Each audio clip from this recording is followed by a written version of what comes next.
Амралтын өдрийн мэдрэг үзэгчид Улаанбаатарт 20 цаг болсон байна. Бид та бүхэндээ цагийн өрөндөл хөтөлбөр өргөх гэж байна. Мэдээний ихэнд өнөөдөр үзүүлэх зарим мэдээний товчоос танилцуулъя. Өнөөдрийн байдлаар улсын хэмжээнд COVID-19-ийн халдвар нэмж бүртгэгдээгүй. Замын өдөр орж ирсэн 58 хүний шинжилгээний хариу маргааш гарна. 2 сая гаруй хүнд халдварлаад байгаа цар тахлын дараагийн голомт нь Африкт болж магадгүй гэдгийг Дэлхийн эрүүл мэндийн байгууллагаас анхааруулж байна. Цагийн нархан дүүргийн 18 дугаар хороонд одоогоос 10 жилийн өмнө эхлүүлсэн барилга балгас болон хоцорчээ. Монголчууд шинэ одонд нэр өглөө. Монголчуудын мазаалаа гэж нэрлсэн шинэ одыг анх 2010 онд олж нээсэн байна. За эдгээр болон бус мэдээллийг өнөөдрийн цагийн үр дээр бид үзүүлэхээр бэлтгэж байна.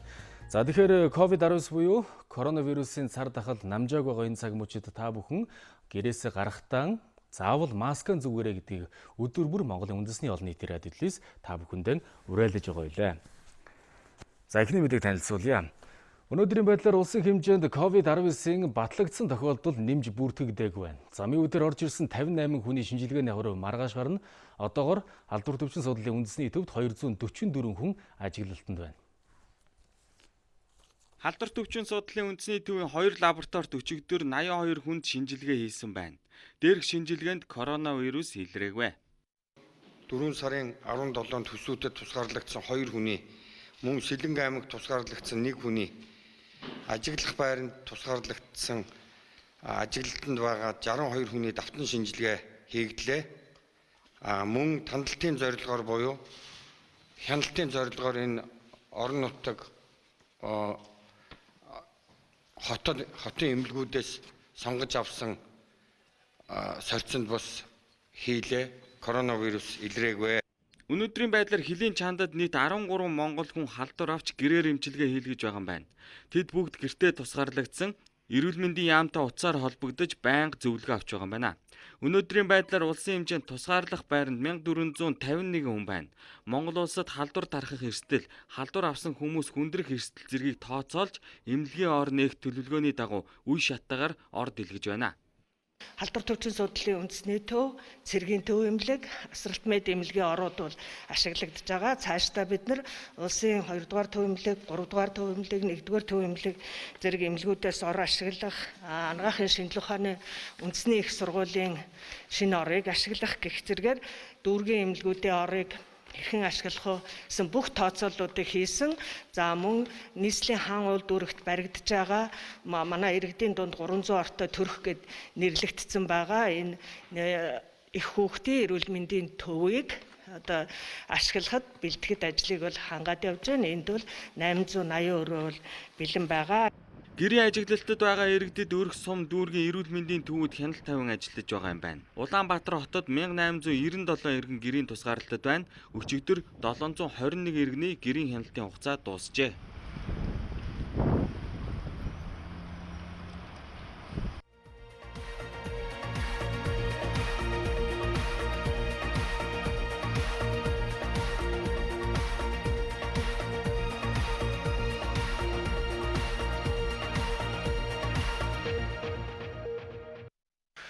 За коронавирус буюу COVID-19-ийн нөхцөл байдал жохом манай улсад ямар байгаа талаар мэдээллийг дөнгөж сая та бүхэн хүлээн авч үзлээ. Харин одоо энэхүү вирусны халдвар дэлхийн дахинд хэр зэрэг тархацтай явж байгаа шинэ мэдээллийг яг одоо манай орчуулагч редактор Уужинбаяр студид өгөхөд бэлэн болсон байна. Оройн дөргөө Уужинбаяр. За оройн дөргөө. Тэгэхээр COVID-19 буюу коронавирусын тархалт бол анх бол хятад улсад эхэлсэн. Азад эхлээд за дараа нь голомт бол үргэлжлээд Европ руу. За одоо бол Америкийн нэгдсэн улсуудаас тархалт нэлээд өндөр байгаа тийм мэдээлэл байна. Тэгвэл чухам шинэ голомтын одоо талаарх мэдээлэл юу байна?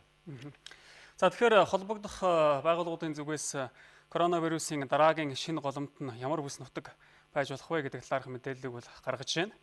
2 сая гаруй хүнд халдварлаад байгаа цар тахлын дараагийн голомт нь бол Африкт болж магадгүй гэдгийг бол Дэлхийн эрүүл мэндийн байгууллагаас бол анхааруулж байгаа. За өнөөдрийн байдлаар Африкийн орнуудад нийт 19 мянган орчим хүн COVID-19-ээр өвчилж 1000 орчим хүн бол насвараад байна. За Европ болон Америкийн нэгдсэн улстай харьцуулахад бол харьцангуй бага хэдий ч сүүлийн үед Африк дахь халдвар бол эрс идэвхжиж байгааг сэрэмжлүүлж байна. Халдвар Африкийн томоохон хот, суурин газруудаас бусад мужи хөдөөгийн бүс рүү тархаж эхэлжээ.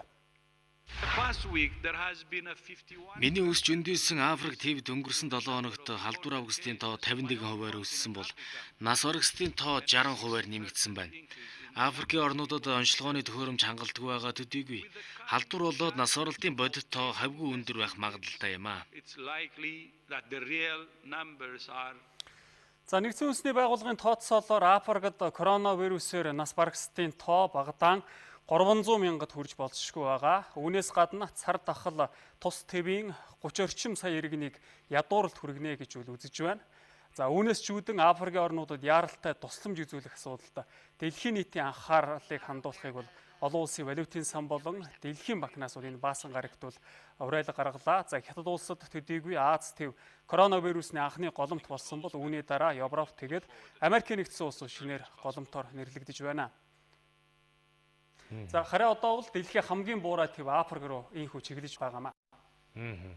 Тэгэхээр өнөөдөр бас дэлхийн хэвлэл мэдээллийн анхааралд байгаа бас нэг мэдээлэл бол энэ Хятадын Ухаан хотод коронавирусээр нас барагсдын тоо 1290-ээр нэмэгдсэн гэсэн ийм том мэдээлэл байлаа. За гэхдээ энэ бол одоо шинээр нэмэгдсэн хэрэг бол огтхон ч биш.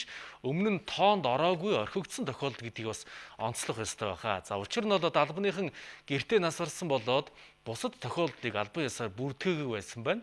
За энэ тоог нэмж бүртгэснээр ийхүү нийт нас барагсдын тоо одоо Ухаан хотод 50% нэмэгдэж байгаа гэсэн үг юм. Үүний хажуугаар өнөөдөр бас нэгэн тоо бас олон хүмүүсийн анхаарлын төвд байлаа. Энэ талаарх мэдээллийг бас дэлгэрүүлж өгч байна. Ямар тоо мэдээлэл бас өнөөдөр бас дэлхийн нийтийн анхаарлын төвд байгаа. За тэгэхээр Америкийн нэгдсэн улсын ерөнхийлөгч Дональд Трамп сэтгүүлчидтэй уулзах үеэр хэлсэн тоо ийхүү хэвлэлийн анхаарал бол өртөөд байна. Тэрээр нэг бус тоо хэлсэн. За эхнийх нь бол Америкийн нэгдсэн улсад коронавирусны улмаас нас барагсдын тоо нийтдээ 60 мянгад хүрнэ гэж бол одоогоор тооцоолж байгааг бол хэлсэн. За дараагийнх нь хэрв төр засгийн зүгээс арга хэмжээ авахгүй тохиолдолд нас барагсдын тоо 1.6 саяд хүрж магадгүй гэж мөн тэрээр хэлсэн юм. За харин одоогийн авч хэрэгжүүлж байгаа арга хэмжээний үр дүнд эрсдэл ийхүү огцсон буурна гэж бол ерөнхийлөгч Дональд Трамп бол тооцож байна. За өнөөдрийн байдлаар Америкийн нэгдсэн улсад бол COVID-19-оор өвчилж нас барсан тохиолдол бараг 40 мянгад бол төхөөд байгаамаа. За тэгвэл ийхүү одоо цочирдмоор тоо хэлсэн Америкийн нэгдсэн улсын ерөнхийлөгч Дональд Трамп мөн Америкийн сургуулиудын хөл хориг бас удаан сунжруулахын эсрэг байгаа гэдгийг бас мөн давхар хэлсэн байсан. За тэрээр хэлэхдээ бол одоо миний хүү сурагч би түүнийг удалгүй сургуультай явахыг нь хармаар байна гэж тэрээр хэлсэн юм аа. За түүгээр зогсохгүй сургуулиудыг удахгүй нээх боломжтой гэж тэрээр хэлжээ.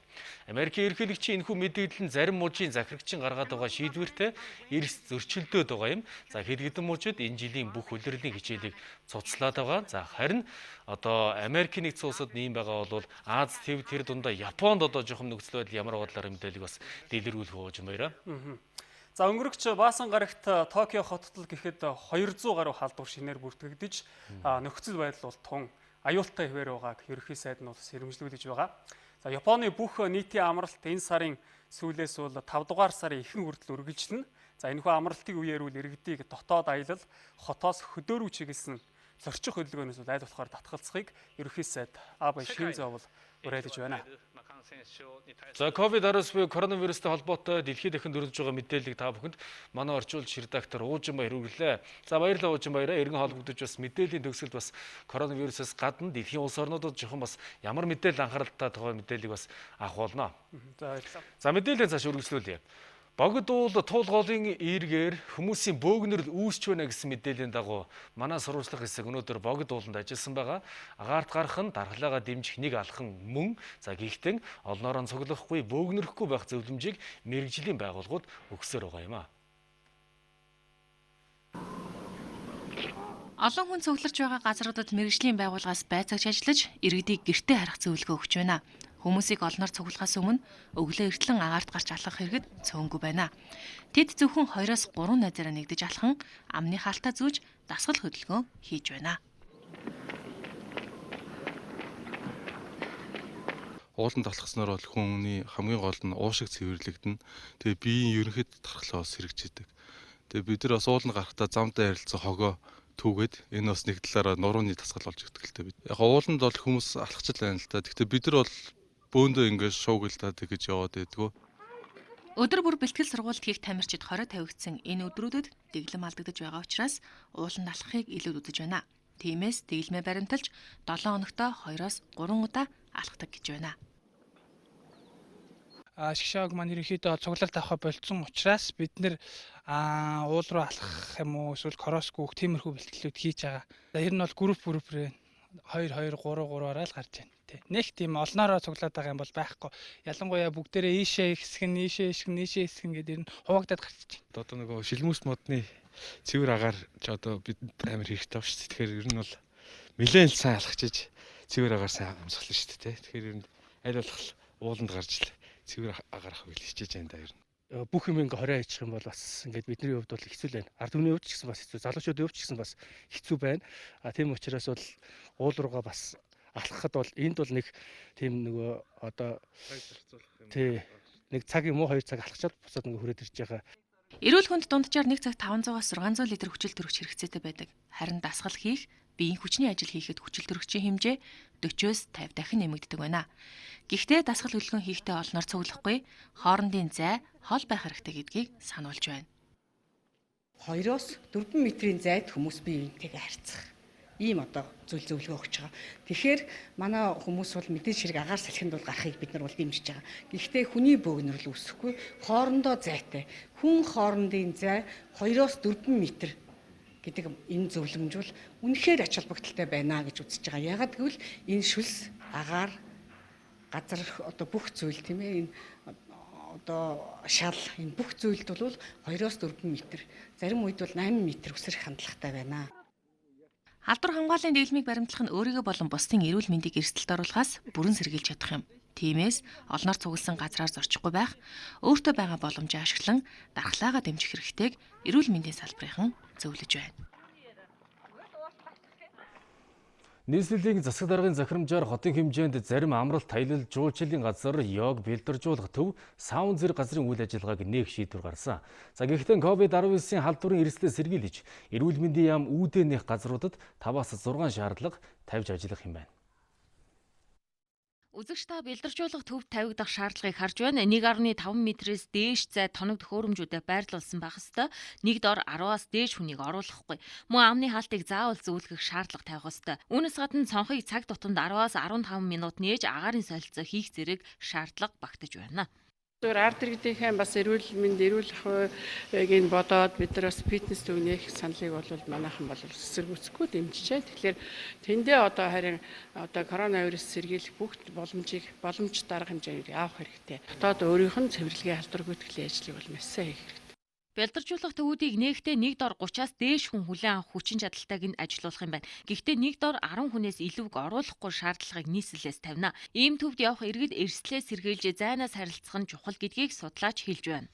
Энэ вирусыг болохоор агаар төслийн замаар халтж ийн гэж байгаа. Тэр нь хамгийн гол зам нь байна гэж байгаа. Вирус маш их хэмжээгээр тэр хүний амьсгалын замд явж байхад тэрний хэмжээгээр их хэмжээнд нөгөө хүчин ингээд шүлсэнд боогдоод агаар цацагдж ийн гэсэн үг. Дасгал хийж байгаа вирустэй хүнээс 4 метрийн зайтай байхаараа энэ магадлалууд маань улам багасж байгаа байхгүй. Тэгээд улам багасгаж ээж л нөгөө вирусын халдвар их олон хүнд тарахгүй ийм байдлыг үүсгэх гээд ийм одоо маска зүү тийм ээ гараа сайн угаа зай тархилцааг сайн одоо анхаарч үз гэж хэлж байгаа маань юм. Бэлдэржүүлэх төвүүдэд агааржуулалт хамгийн чухал. Иргэд ийм төвүүдэд үйлчлүүлбэл 4 метрийн зайнаас харилцах шаардлагатай болох нь. Тавигдах шаардлагыг биелүүлж байгаа эсхийг мэргэжлийн хяналтынхан хянах юм байна. Энэтхэг улсад шашны чиглэлээр суралцагч манай оюутнуудын нөхцөл байдал хэвийн байгаа талаар Төв Гандангаас мэдээлж байна. За гэвч аюул халдварын үед хяналт алдагдах эрсдлээ сэргийлж 314 лам хүүхдийг нутаг бутаах хүсэлт гаргасан байна. Энэтхэг улсад шашны чиглэлээр суралцдаг 11-ээс 50 хүртэлх насны монгол лам буддын 4 том датсан сургуульд хуваарлагдсан суралцдаг. За өмнөд энэтхэгийн Карнатака мужийн Гомон датсанд хамгийн олон болох 500 орчим монгол лам байдаг. За тэдний 314 нь 11-ээс 18 насны шавнар юм. 20 цэрийн хугацаанд эрсдэл тулгарах магадaltaй гэж үзсэн учраас энэ хүүхдүүдийг нутаг буцаах хүсэлт гаргасан юм байна. За энэтхэг улсад хөл хорой тогтсон энэ үед манай улсаас суралцагч лам нарын нөхцөл байдал хэвийн байна гэж мэдээлж байна. За тэд орон байраар хангагдсан хоол хүнсний хангамж хүрэлцээтэй. За бусдад гадуурхагдсан тохиолдолгүйгээр 20 цэрийн хугацаагаа үргэлжлүүлж байна. Лам нарын болгон орон хүрээ гэдэг чим гаднаасаа хамгаалт дотроосоо хараа хяналттай би энтэйгээ нэг тогооноос угаасаа хоол идэж нэг жаяг дэглэм дотор баримталж ирсэн ийм тодорхой диграмд ажиллаж чаддаг ийм том баг ажилтдаг байхгүй. Тэгэхээр лам нарын нэг давуу тал бол жаяг дэглэм 20 цэрийг бол маш сайн барьж баримталж бол чадж байгаа. Гэхдээ амлж бол чадахгүй мэдээж энэ байдлыг хяналтаас алдах юм бол бас яах вүлээ гэдэг асуудлаар энэ нутаг буцаах хүсэлтийг бол аль биесээр тавьсан юм. Одоо байр, хоол тэгэхэд эмнэлгийн нөхцөлийг 100% цаанаас нь одоо далаа багшийн нэрээр одоо төвийн засгийн газраас хийдийн зүгээс 100% хангаж өгдөг. Эмнэлгийн зүгээс бол ариутгахлын бодис, нэг удаагийн хэрэглээний маск энэ төр бүгдийг нь тараасан. Одоо манай тэнд бол ямар ч тийм ерөнхийд асуудал байхгүй хүүхдүүдэд ч тэр одоо байгаа орчинд ш тэр. Энтгэгт шашны чиглэлээр суралцдаг 11-ээс 18 насны шавь нарыг насанд нь ангилж багш нарт даалгаж өгдөг. За дааж авсан багш нь аюулгүй байдал, сурлага, төлөвчлийг нь хариуцдаг. За шавь нар хуваарлагдсан дацандаа очсон цагаас эхлэн 17 зэндаа өгсөж буддын гүн ухааны 5 ботыг үздэг юм байна. За ингэхдээ жилд 1 зэндаа өсгөхөөр тооцсон байдаг. Дээрхийн гигэн далаа багшийн зүгээс маш их анхаарал тавьж байгаа. Бүх орон хийдүүдэд захирамж одоо заавар өгсөн. Тэгээд энэ хар жаргал нийтэд бас далаа багшийн зүгээс бол хүмүүсийн 20 цээрийг дэлхийн эрүүл мэндийн байгууллагаас өгж байгаа 20 цээрийг маш сайн зөв баримтлаарай, стрессгүй, бухимдахгүй. Тэгээд энэ дэлхийн нийтийн асуудал болохоос биш нэг хэсэгхэн одоо хүний асуудал хариуцлага бишээ гэдгийг зөв ухамсарлуулах тэр үүрэг даалгаврыг далаа багшаас багш нарт үүрэг өгсөн байгаа. Энтхийн засгийн газраас шашны чиглэлээр суралцах хэвээр 4-5 жилийн виз олгодог. За оюутан лам нар визээ сунгуулахаар 4 жилд 1 удаа эх орондоо ирж ар гэрийнхэнтэйгээ уулздаг. Виз сунгасны дараагаар номоосоо хэд хөндөрөөгүй дээрээ датсан руугаа буцах ёстой. За чартер нислэгийн тухайд одоогоор эцлэн шийдээг байгаач хүсэлт гаргасан 314 лам хүүхдийг авчирхад зардлыг нь хэрэгэх тухайгаа ярилцж байгаа гэлээ.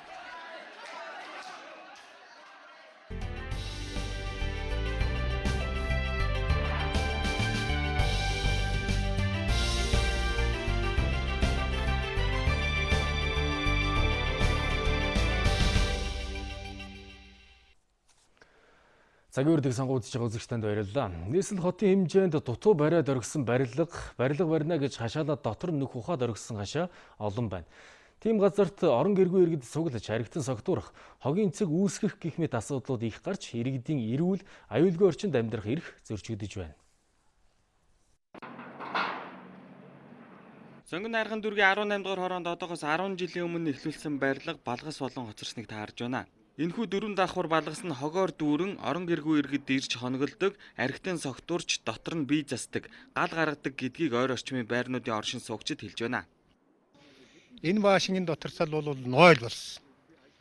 Тэр байтугай хөөгцүүд орж тоглодог, буулгач болдгоо. Тэгээд яадаг шарга байхгүй. Ингээд байгаад эзэн хаяудаг нь мэддэхгүй. Байр авахсан улсууд ирээд манай энэ нөхцөлийг хараад авахгүй байгаа шүү дээ айлаас.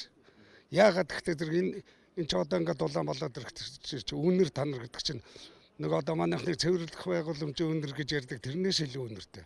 Одоо ч гэсэн ороод харахад хөдөө нэг орон нутагт өхөр мал бэлчгэд зүгээр нэг аргал зүгээр талын нэг тарцсан байдаг ш. Одоо энэ баашин дотор үл яг тийм л байдалтай.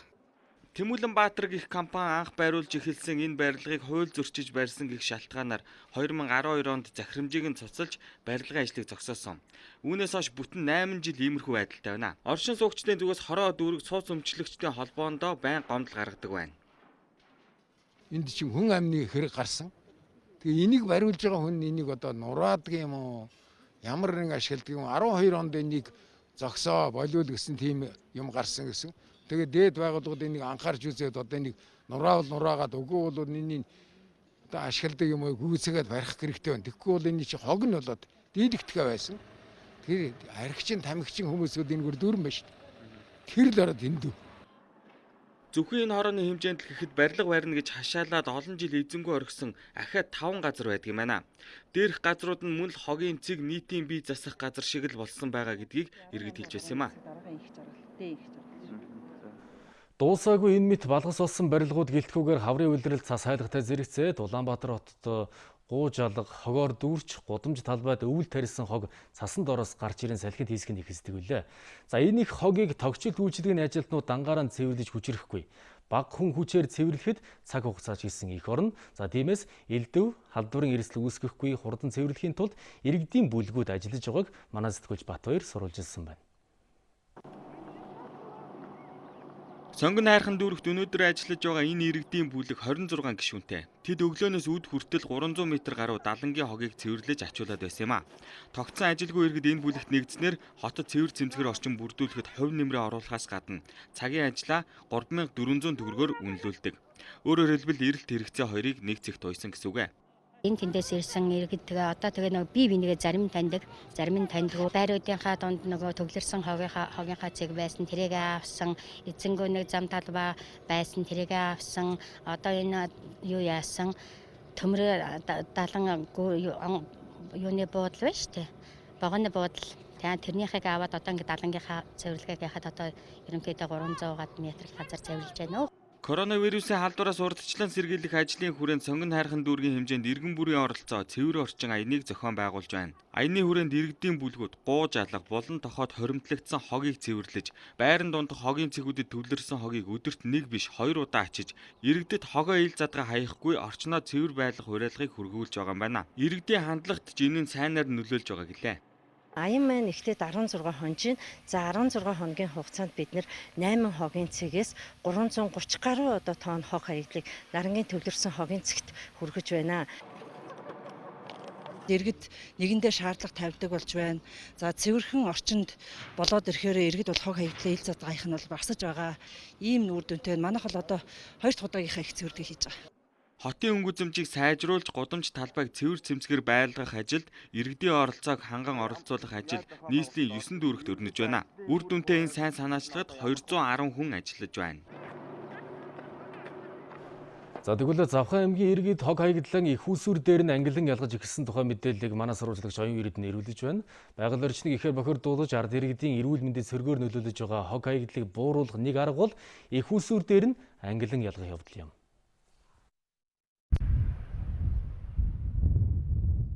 Орчны бохирдлыг бууруулах, иргэдийн эрүүл аюулгүй орчинд амьдрах нөхцөлийг бүрдүүлэх, зөв дадлал хэмжлийг төлөвшүүлэх зорилгоор Завхан аймаг Эко Завхан аяныг 3 дахь жилдээ зохион байгуулж байна. Олон үр дүн гарч байгаагийн нэг нь албан байгууллага ард иргэд хог хаягдлан их усүр дээр нь ангилан ялгаж эхэлж байгаа юм. Улаастай хотод хог ангилан ялгах зориулалтын бункерүүдийг байршуулж, ерөнхий боловсролын сургуулиуд ангилсан хогон түр хадгалах савтай болсон байна. Байгалийн харилцааны уриалга гаргаж иргэдийг идэвхжүүлснээр гэрийн эзэгтэй нар хог хаягдлаа ангилан ялгаж, үр хүүхдүүдтэй амьдралын зөв хэм маягийг суулгаж байгаа юм. Ээжтэйгээ цуг ингэж бэлдэж байгаа тийсэн өнгөн дээр нь үгээ бич. Манай завханд байдаг нөгөө юу ажилч зүгийгээд тэр үйлчлэгийг дуудаад тэгээд хогоо өгчтөн байгаль орчиндөө ээлтэй тэгээд гэр ор маань бас цэвэр цэмцгэр тэгээд ирэхээр эзэгтэй хүн бол их урамтай баяртай байдаг юм аа. Энэ дээрээс англи ялгсан хог марлахаар нөгөө хот руу очиж дахин боловсруулах үйлдвэр дээр очиж яадаг учраас тэр болохоор одоо ерөнхийдөө манайха хогийг хөрөнгөж ерөнхийдөө бас өөрөөр харах болсон байгаа. Өнгөрсөн онд цэвэр цэмцгэр улаастай төслийг хэрэгжүүлсэн бол энэ жил тэг 1.7 газарт хог хаягдал ангилан ялгах хашаа барьжээ. Давхардсан тоогоор ерөнхий боловсролын сургуулийн 4,000 гаруй сурагч, улаастай сумын 14,000 иргэн хог хаягдлан ангилан ялгах мэдлэг мэдээлэлтэй болжээ.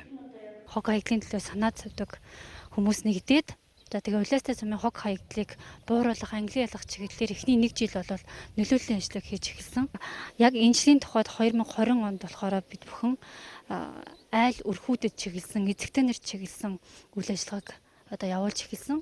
Хог хаягдлыг их усүр дээр нь ангилан ялгах, эдийн засгийн эргэлтэнд оруулах зорилгоор энэ онд Эко Завхан аяны удирдамжид хог хаягдал ангилан ялгах болцлуудыг нэмж тусгасан байна. Мөн иргэд айл өрхүүдийн идэвх санаачлагыг өрнүүлэх зорилгоор их дэлхийдэн ээлтэй шилдэг өрх, их дэлхийдэн ээлтэй хөршин холбоог шалгаруулахаар болсон байна. Амьдралд хөл алдаж эргээд алдсан амьдралаа сэргээх гэж яваа хүмүүсийг бид энэ удаад сурвалжилсан юм а. 20 жил эрх чөлөөгөө амьдэрсэн нэгэн өдөртөө 100 гаруй хүнийг масктай байлгаж чадаж байна. Цахилгаан ойдлын машин дээр хинээс ч илүү шалмаг ажиллаж юуг л юуг ойж чадж байгаа энэ хүнийг Чимбат гэдэг. Өнөө жил 55 настай. Тэрээр энэ төвд ирээд яг 1 жил болж байна. Залуу наснда хийсэн алдааныхаа төлөөсөнд 20 жил эрх чөлөөгөө амьдэрсэн тэрээр өөрийн гэсэн халуун дулаан гэр оронтой болох хүсэлтэй гэдгийг бидэнд ярьлаа. Хорхон ингэж ял идэлж байгаа тэгээд гараал гэр оронгоо болоо тэгэл гудамжаар явж байгаа тэгээд одоо 15 он гараад 15 оноос хойш тэгж явж байгаа л тэгэл энэ ч ирсэн дээ. Тэгээд энд ганцхан өөрөө л би эндээс амьдралаа босгож эндээс л амьдрна гэсэн бодолтой. Тийм л байх юм бол хүн эндээс хүн болол гарна. Тэгж чадахгүй бол тэгээ нэмэргүй хүн өөрөө л хичээхгүй бол тэгээ ер нь ямар ч юм нэмэргүй шүү дээ угаасаа. Тэгээ манай багш нар адуун хаагч нар бол ер нь дандаа хүний төлөө хүмүүс байдаг. Манай байгууллага нийтдээ 12 төрлийн үйлчилгээ үзүүлдэг иргэдэд дулаан орон байр, халуун хоол цай, эрүүл мэндийн анган шатны үйлчилгээ, сэтгэл зүгөх мэт үйлчилгээ үзүүлдэг. Энэ иргэдэд үйлчилгээ үзүүлээд зогсохгүй бид нар иргэдийг ажлын байранд зуучлах, төсөл хөтөлбөрт хамруулах талдаа төлхөө анхаарч ажилладаг. Хөдөлмөр хүнийг бүтээдэг гэдэгт тэрээр итгэдэг. Аливгээд тосоод авах ах トゥ хамаатан садангүй хүн орон гэртээ болно гэд хүсээд суух биш. Хөдөлмөрөөр нь түүнд хүрэхийг зорж яваа нэг юм. Эко тор, том жижиг гар цүнх гэд байгаль дээлтэй 13 төрлийн цүнх торыг тэрээр энэ төвд ирээд ойж сурсан байна. Өдөртөө 50-60 амны хаалт ойж энэ төвд байрлаж байгаа 100 гаруй хүний хэрэгцээг хангадаг байна. Өөрийгөө гээгээд ирсэн хүнийг эргээд хүн болгодог газар гэдгийг тэрээр онцлон ярьж байна. Тэг гарч ирээд ажил дорыг ихтер зэрэг чинь нэгдүгээрт ял идэлжсэн гэдэг хоёр тэгтэр зэрэг нас заацсан. Тэг юмгүй яг найз нөхдүүдийн тэр чинь энэ олон жилийн чинь дараа зарим нь амьдрал нь өөр болоо тасраад явцсан. Тэд нар ч яг нэг эхлээд уулзаад 5-3 төгрөг өгнө. Тэгээд өөр юм хүн нэг л өхөөс хоёр өгөхгүй шүү дээ.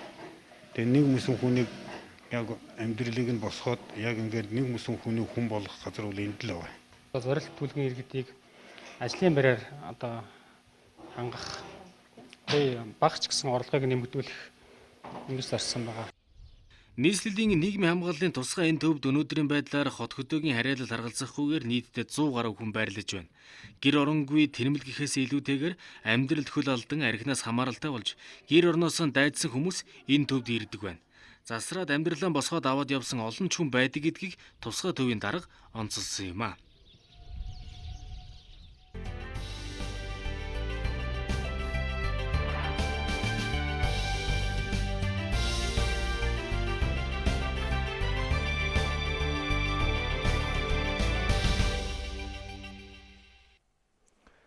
Цагийн үргэлжлэн танд хүрч байна. Монголчууд шинэ одонд нэр өглөө. Монголчуудын Мазалай гэж нэрлсэн шинэ одыг анх 2010 онд олж нээсэн байна.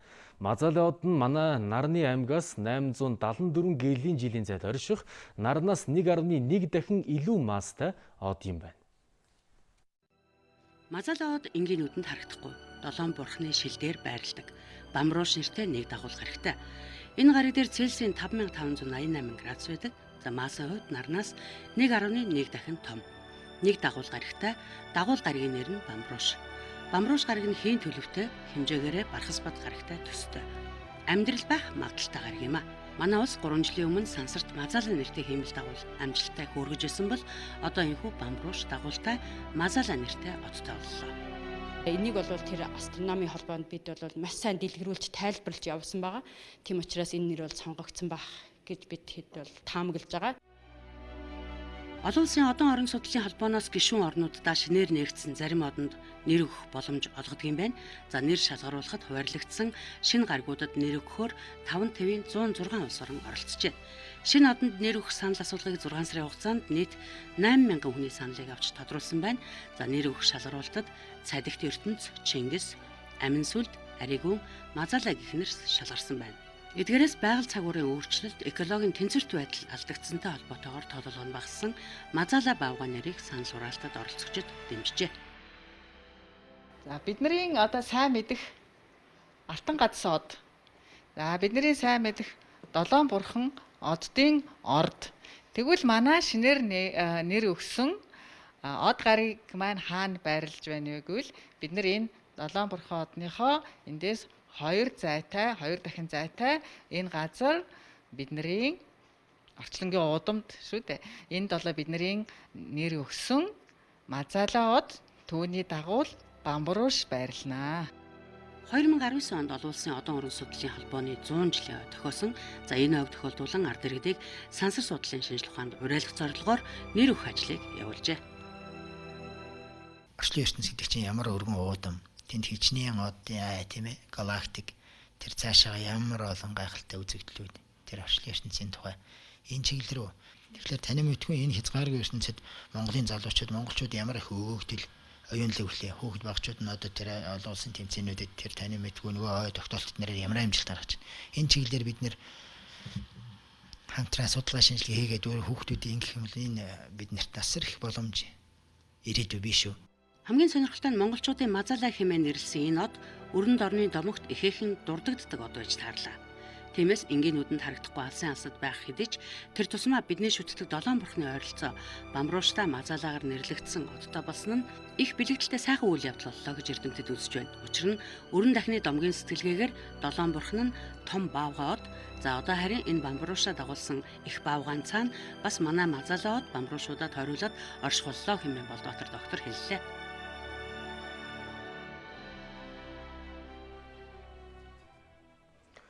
Оюуны өмчийг эдийн засгийн эргэлтэнд оруулах зорилгоор барааны тэмдэгтэд 50 хүртэлх сая төгрөгийн зээл олгож эхэлсэн байна. Ингэхдээ барааны тэмдэгтийг оюуны өмчийн газраар баталгаажуулсан байх юм байна.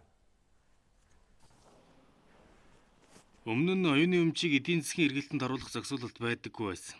Харин одоо ийм зохицуулалттай болж байна. Иргэн аж ахуй нэгжүүд өөрийн барааны тэмдэгт буюу логог оюуны өмчийн газарт бүртгүүлэн баталгаажуулснаар зээл авах бүрэн боломжтой болж байгаа юм а. Ингэснээр иргэд өөрийн бизнесийг хамгаалж, хулгайд алдсан тохиолдолд нөхөн олгор авах эрхтэй болж байна. Улаанбаатар хотын банктай хамтраад Улаанбаатар хотын банк маань зээлийн үйлчилгээ явуулж байгаа. За оюуны өмчийн газар бол зээлийн барьцаанд тавигдсан барааны тэмдэг дээр шилжих хөдөлгөөнийг бол хязгаарлаж ингэж хамтарч ажиллаж байгаа. Дор хаяж нэг компани нэг бүтээгдэхүүн гэхэд л 25 барааны тэмдэг барьцаалчихъя гэж. Гэхдээ нэг компани бол мэдээж зөвхөн нэг бүтээгдэхүүнээр хязгаарлагдахгүй мэдээж тийм ээ. Тэгэхээр одоо чакра гэдэг брэнд байна. Одоо яг Улаанбаатар хотын банкнаас бүтээгдэхүүний зээл аваад хөгжүүлэлт хийж байгаа. Эхний ээлжинд барааны тэмдэгтэнд зээл олгож эхэлсэн бол дараагийн ээлжинд шинжилгээ ухааны төсөлд зээл олгон даатгалтай болгох системийг хэрэгжүүлэх юм байна. Аль ч улс оронд бизнесээ тэлж өргөжүүлэхийн тулд оюуны өмчийн газраар баталгаажуулж хамгаалалт хийлэгдэг. Таны барааны тэмдэгт олон улсад дахин давтагдах ёсгүй. Үүнд нарийн дүн шинжилгээ хийж баталгаажуулах юм байна. Залтын тухай хуулийн энэ 5 дугаар зүйлийн шаардлага хангаж ийн үгүй юу гэдэг төшөөлт тэгжээж эрх хамгаалт хийж байгаа. Тэгэхээр барааны тэмдэг бүртгүүлнэ гэдэг маань тухайн одоо нэр буюу лого гэж ярьдаг те манайхан тэр илэрхийлэлтэд онцгой эрх эдэлж яана л гэсэн үг. Онцгой эрх эдэлнэ гэдэг маань одоо тэрийг цаашаа борлуулж болно тийм ээ. Эсвэл бол одоо нөгөө банкнд одоо барьцаалаа зээл авч болно. Бусдад лицензээр ашиглуулж болно. Эсвэл бол одоо өөр этгээд одоо өөрийнх нь барааны тэмдэгтээ ижил барааны тэмдэг ашиглаад одоо хохирол учруулж байгаа бол тэрний одоо хохирлыг барагдуулах тэрийг одоо таслан зогсоох тийм хэрэгтэй байна. Оюуны өмчийн газраар өөрийн бүтээлэн баталгаажуулах нь гадаад улсад худалдаа үйлчилгээ явуулалт ч гэсэн хуулийн хамгаалалт болно гэсэн үг байна. Өнөөдрийн байдлаар улсын хэмжээнд 10 сая метр квадрат талбайг ариутхан халдваргүйжүүлж эрүүл бүс тогтоох ажил эхэлсэн байна. За энэ хүрээнд 21 аймагт 150 мянга орчим малын эсэг зэм устгад оруулжээ. Монгол улсын ерөнхий сайдын тэг 1 албан тоотын хүрээнд улсын хэмжээнд малын эсэг зэм устгах, нийт эзэмшлийн зам талбайг ариутгах, дархлаажуулалт гэсэн багц ажлууд улсын хэмжээнд хийгдэж байна. Энэ ажлын хүрээнд Улаанбаатар хот дотор 30 км, аймагт 10 км, суманд 5 км дотор эрүүл бүс байгуулах ажил эхэлсэн байна. Мал эмнэлгийн нийслэл аймаг дүүрэг суманд мал эмнэлгийн салбарын тогтолцоо ажиллаж байгаа. За энэ ажлын хүрээнд нийтдээ манай мал эмнэлгийн салбарын 1000 гаруй байцаагч энэ ажилд бол ажиллагдаж байгаа. За коронавирусын онцгой дэглэм ажиллаж байгаа үедээ холбогдуулж мал эмнэлгийн салбарын байцаагчид ажилчид маань энд бол ажиллагдан ажиллаж байна. Тухайлбал нийтийн эзэмшлийн талбайг ариутгах, за мөн худаг ус цэгийг ариутгах, малчтын хашаа оргыг ариутгах чиглэлээр аймаг нийслэлийн сум дүүргийн засаг даргын одоо байгуулсан онцгой комиссийн бүрэлдэхүүнд ажиллаж байна. Нийт 650 гаруй албан хаагчийн ажлуудаа ажиллагдаж байна. Малын эсэг зэмээс гадна хаврын улиралд шувууны нүүдлэр халдвар төвчин тархах эрсдэл их байдаг билээ. Жил бүрийн 3 дугаар сард зүүн өмнөд Азийн орнуудаас нүүдлийн шувууд манай орныг зорж ирдэг. Энэ үед шувууны ханиад дэгддэг. Хамгийн сүүлд 2009-оос 2011 онд энэ төрлийн халдвар дэгдэж байсан. Тиймээс халдвар төвчин эд дэгддэг хаврын саруудад хариуцлал халдваргүйжүүлэлтийг дээд зэргээр хийх нь эрсдлийг бууруулна гэж үзэж байна. Энэ хүрээнд хавар цаг болж байгаатай холбоотойгоор нүүдлийн шувууд Монгол оронд одоо ирж байна.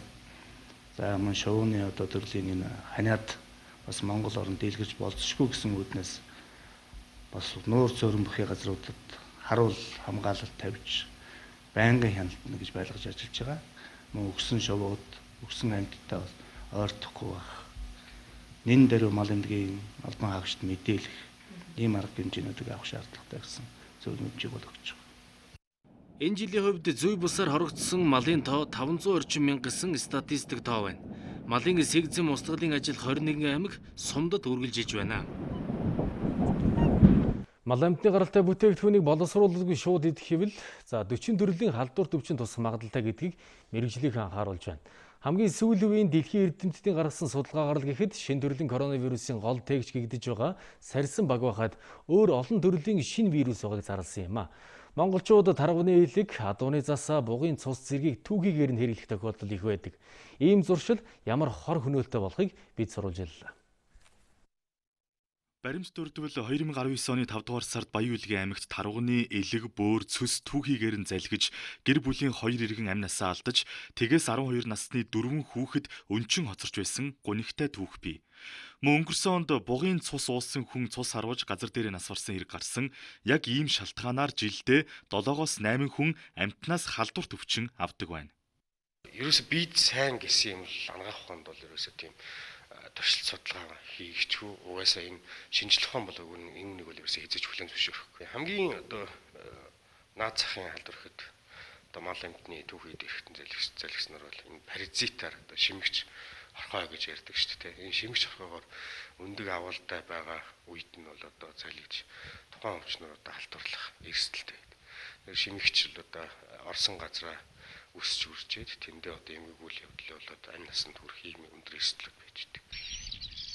Тухайн амьтныг гаднаас нь хараад ямар өвчтэй болохыг мэдэх боломжгүй. Хэрвээ мал амьтны гаралтай бүтээгдэхүүнийг түүхийгээр нь хэрэглэвэл 40 гаруй төрлийн вирус хүнд халддаг байна. Халдсан вирусны хор уршиг тэр дороо гаргахгүй ч хожим, архаг, суур өвчтэй болоход нөлөөлдөг байна. Тэр нь одоо бас нэлээд маш их нян агуулсан байх юм бол тэр хүн маш хурдан хугацаанд өвчлөөд ингээд одоо эрүүл мэндэд авахраад эсвэл одоо амь насны эрсдэлд орж штт.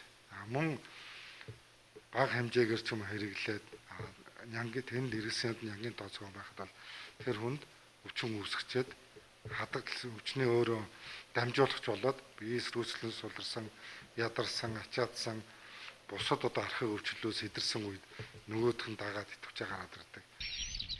Дэлхийд 300 гаруй төрлийн вирус амьтнаас хүнд халддаг гэсэн судалгаа байдаг.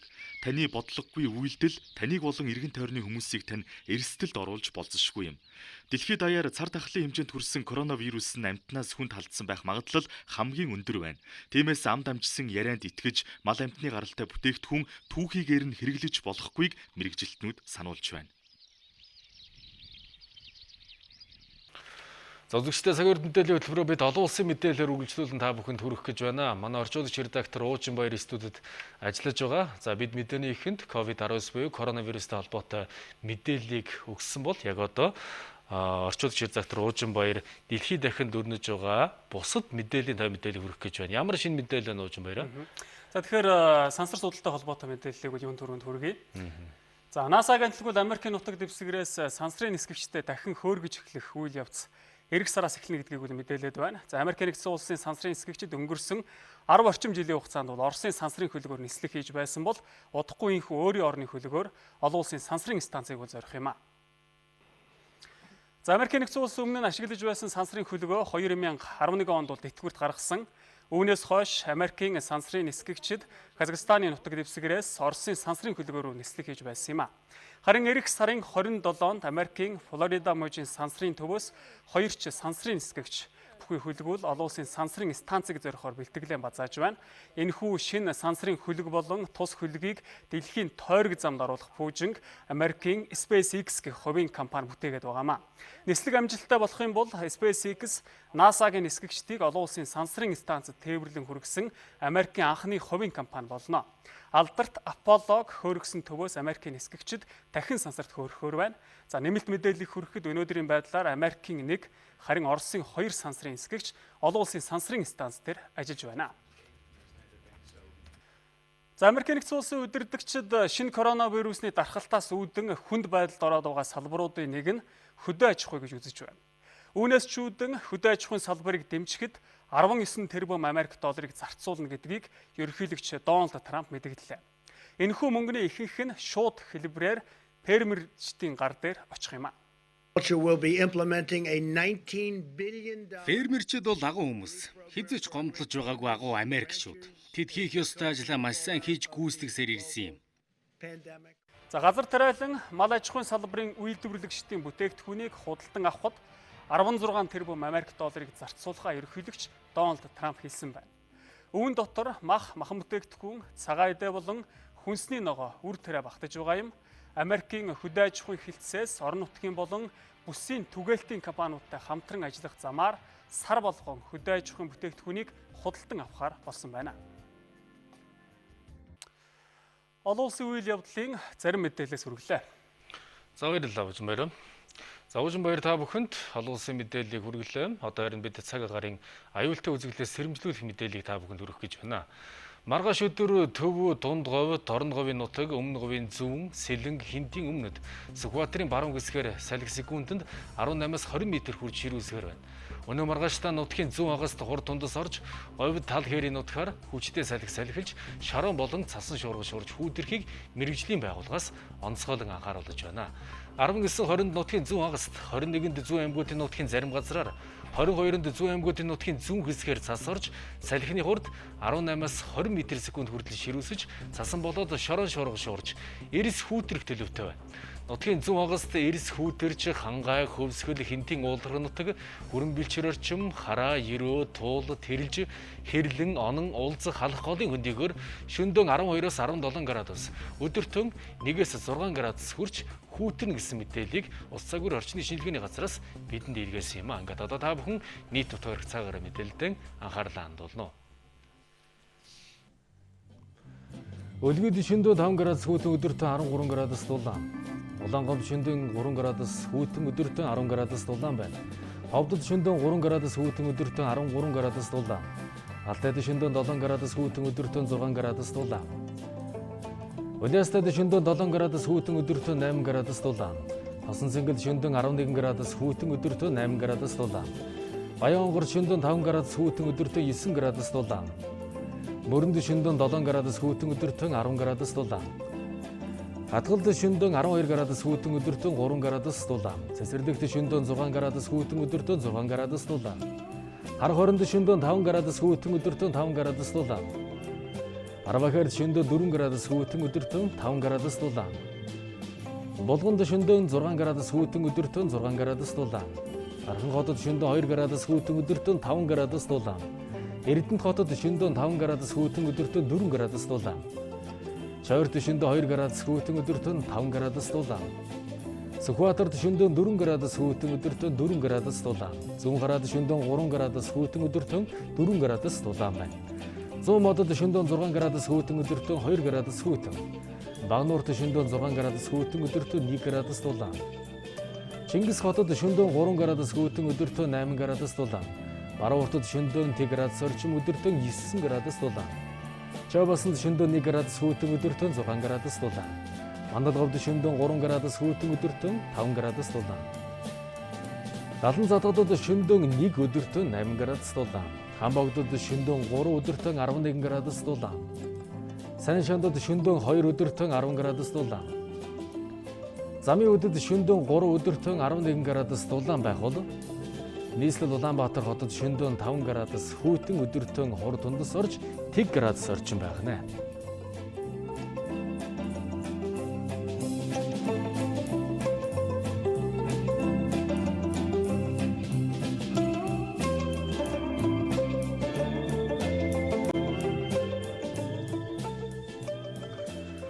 Үзэгчдээ бид та бүхэндээ Бямгаргийн цагийн үрдэнтэлийн хөтөлбөрийг хүргэлээ. Үзэгч та бүхэн амралтын өдрүүдэн ая тухтай сайхан өнгөрүүлээрэй. Баяр та үзэгчдээ.